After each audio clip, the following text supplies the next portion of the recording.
మనకు దేవుడిచ్చిన వాగ్దానం ఏంటండి? అల్పమైన ప్రారంభమును తృణీకరించవద్దు, ఎందుకంటే దేవుడు నీ పని ప్రారంభమవుట చూసి సంతోషించుచున్నాడు. దేవుడు మనకిచ్చిన ఈ సంవత్సరపు వాగ్దానము అల్పమైన ప్రారంభమును చూసి తృణీకరించవద్దు. దేవుడు సంతోషిస్తున్నాడు మన పనిని చూసి. అంత మాత్రమే కాదు, దేవుడు సంతోషించిన ఆ దేవుడు మన పనిని అభివృద్ధి పరచుచున్నాడు. ఏం పరచుచున్నాడు? అభివృద్ధి పరచుచున్నాడు. దేవుడు పరలోక రాజ్యమును దేనితో పోల్చాడు? పరలోక రాజ్యమును ఆవగింజతో, చిన్న ఆవగింజతో పోల్చాడు దేవుడు. ఈ వాక్య భాగం నుండి గత వారం మనము ధ్యానం చేసుకున్నాం. చిన్న ఆవగింజ పరలోక రాజ్యమును చూపిస్తుంది. చిన్న ప్రారంభము పరలోక రాజ్యమును చూపిస్తుంది. చిన్న ప్రారంభము దేవుని కార్యములను చూపిస్తుంది. చిన్న ప్రారంభమును తృణీకరించకూడదు. ఆవగింజ ఎంత చిన్నగా ఉందో అంత చిన్న ఆవగింజ లాంటిది పరలోక రాజ్యము. అంత మాత్రమే కాదు, ఆ వచనంలో దేవుడు ఏం చెబుతున్నాడు? ఈ చిన్న ఆవగింజ ఏమవుతుందంట? అది కూర మొక్కలన్నిటిలో కంటే పెద్ద మొక్కాయి, పెద్ద చెట్టుగా మారి ఆకాశ పక్షులకు అవి నివాస స్థలములుగా మారినవి.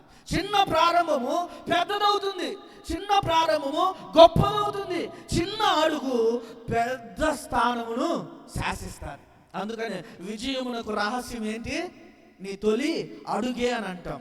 ఏ పనిలోనైనా ఒక విజయమును సాధించాలంటే తొలి అడుగు లేకుండా మలి అడుగు ఉండదు. తొలి అడుగు లేకుండా విజయపు అడుగు ఉండదు.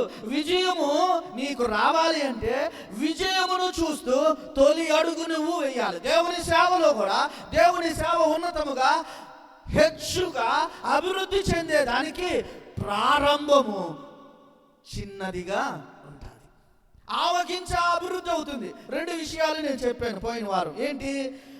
అది పెరిగినప్పుడు కూర మొక్కలన్నిటిలో కంటే పెద్ద చెట్టుగా మారుతుంది. దానికి యెహెజ్కేలు గ్రంథంలో ఒక పర్వతం మీద నుండి దేవుడు దేవదారు చెట్టు నుండి పైన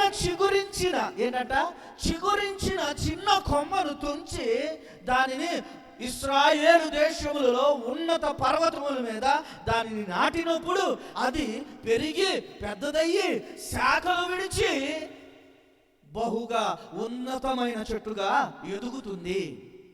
ఆకాశ పక్షులు వచ్చి దానిలో నివసిస్తున్నాయి. ఆ శాఖలుగా వేసిన ఆ కొమ్మలు బహుగా ఫలిస్తాయి అని మనము యెహెజ్కేలు గ్రంథంలో 17 అధ్యాయంలో 22-23 చూసుకుందాం. ఇప్పుడు చూడొద్దు కానీ నూతన నిబంధనలో కూడా యోహాను సువార్త 15 అధ్యాయంలో యేసుక్రీస్తు ప్రభువు చెబుతున్నాడు, నేను ద్రాక్షావల్లిని, మీరు తీగలు.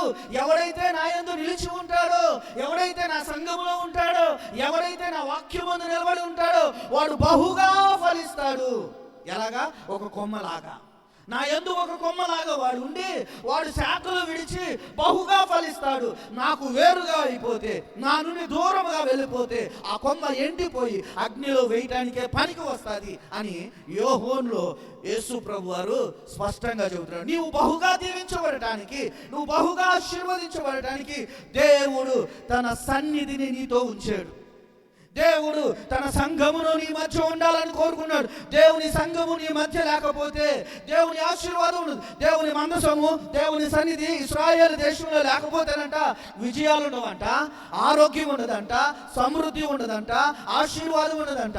ఎప్పుడైతే మందసము కానీ వారి దేశం నుండి శత్రువులు తీసుకుపోయారో అప్పుడు వారితో దేవుని సన్నిధి లేకపోవడం చేత వారు కరువును చూసిన వారుగా ఉన్నారు, వారు ఇబ్బందులు పడిన వారుగా ఉన్నారు. పాత నిబంధన గ్రంథంలో దేవుని సన్నిధి మానవులతో ఉండాలి. అప్పుడే మానవునికి ఆశీర్వాదం, మానవునికి దీవెన. మనము పోయిన వారం అంతకుముందు మనము కయ్యూను గురించి చెప్పుకున్నాం. కయ్యూను చేసిన తప్పును బట్టి దేవుడు తన సన్నిధి నుండి అతనిని పంపివేసెను అనే మాట మనము ఆది కాండంలో చదువుకున్నాం. దేవుని సన్నిధిలో నుండి మనం దూరం కాకూడదు, దేవుని సన్నిధిలోనే మనం ఉండాలి. అందుకనే కీర్తన గ్రంథంలో కూడా 1వ అధ్యాయంలో నీటి కాలువ నాటబడిన చెట్టులాగా దేవుడు నన్ను తీసుకొచ్చి తన సన్నిధిలో నాటుతున్నాడు. నీవు ఫలించాలి, నువ్వు దీవించబడాలి, నువ్వు ఆశీర్వదించబడాలి. అందుకు నీకు దేవుని సన్నిధి కావాలి. ఆ దేవుని సన్నిధి, ఆ దేవుని పని ప్రారంభమైనది. అది చిన్నగా ప్రారంభమైన ఆ పనిని తృణీకరించవద్దు. రెండవది, మనము నిన్న ఏం చెప్పుకున్నామంటే ఆకాశ పక్షులు వచ్చి దాని కొమ్మల మీద నివాసం చేస్తున్నాయి. దేవుని బిడ్డలు పక్షుల్లాగా దేవుని సన్నిధిలో నివాసం చేయాలి.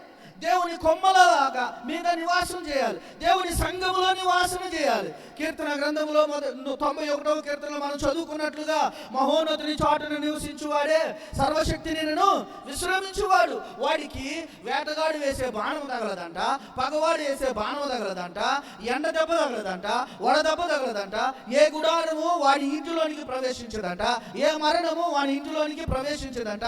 కారణము వాడు దేవుని కాపుదలలో ఉన్నాడు.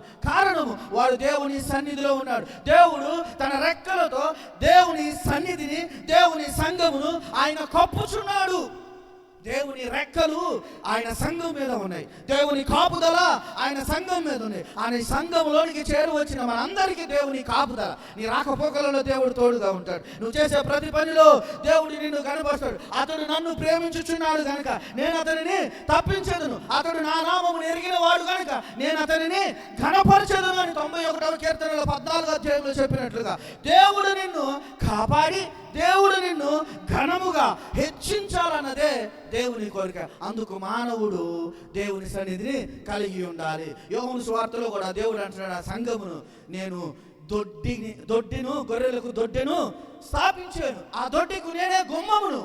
గొర్రెలు క్షేమముగా లోపలికి వెళ్తాయి, క్షేమముగా బయటికి వెళ్తాయి. బయటకు పోవచ్చు, మేత మేయచ్చు, మరలా అవి క్షేమంగా నా దొడ్డిలోనికి వస్తాయి. దేవుని సన్నిధిలో ఉన్నవారికి దేవుని కాపుదల ఉంటుంది. యెహోవా కాపరిగా ఉన్నవానికి ఏలేమి కొదువై ఉండదు అని నిన్నటి దినమున మనము ఈ వాగ్దానము నిమిత్తము దేవుడు మనతో మాట్లాడు. చిన్న ప్రారంభమును తృణీకరించవద్దు, అల్పమైన ప్రారంభమును తృణీకరించవద్దు. ఎందుకంటే పరలోక రాజ్యము కూడా అల్పమైనదిగా ఆవగింజతో పోల్చాడు. కానీ అది అభివృద్ధి అయ్యే రాజ్యము, అది ఉన్నతముగా శాఖలు విడిచి గొప్పదిగా అభివృద్ధి చెందే రాజ్యము.